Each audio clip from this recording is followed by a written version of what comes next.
വൈശ്യനഴികം R വേലപ്പൻപിള്ള ജന്മശതാബ്ദി ആഘോഷങ്ങൾ Maharashtra governor K Sankaranarayanan ഉദ്ഘാടനം ചെയ്തു. രാഷ്ട്രീയ ആദർശത്തിനും വിശ്വാസത്തിനും വേണ്ടി നിലനിന്ന വ്യക്തിയായിരുന്നു വൈശ്യനഴികം. സമൂഹത്തിൽ അദ്ദേഹത്തിന്റെ പ്രവർത്തനങ്ങൾ ഉണ്ടാക്കിയ മാറ്റങ്ങൾ വളരെ വലുതാണെന്ന് ശങ്കരനാരായണൻ പറഞ്ഞു. അദ്ദേഹത്തിനോട് ഈ ജില്ലയുടെ പ്രസിഡന്റ് ആകണം എന്നാവശ്യപ്പെട്ടപ്പോൾ ഒന്നും ആലോചിക്കാതെ എന്റെ മുഖത്ത് നോക്കി പറഞ്ഞു ശരി എന്ന്. അന്ന് ശരി എന്ന് പറയാൻ വലിയ ബുദ്ധിമുട്ടുള്ള ഒരു കാലഘട്ടമാണ്.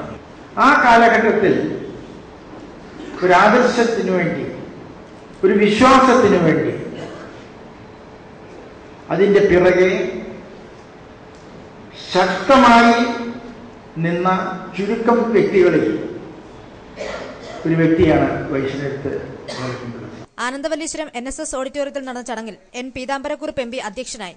PK Gurudasan MLA, collector PG Thomas, advocate NK Premachandran, doctor Sooranad Rajasekharan, doctor G Gopakumar, Stephen G Kulakkayathil, Bindu Krishna, advocate Kadavoor Sivadasan, D Geethakrishnan, AK Manoj, advocate Jameela Ibrahim എന്നിവർ പങ്കെടുത്തു. ന്യൂസ് ബ്യൂറോ, കൊല്ലം.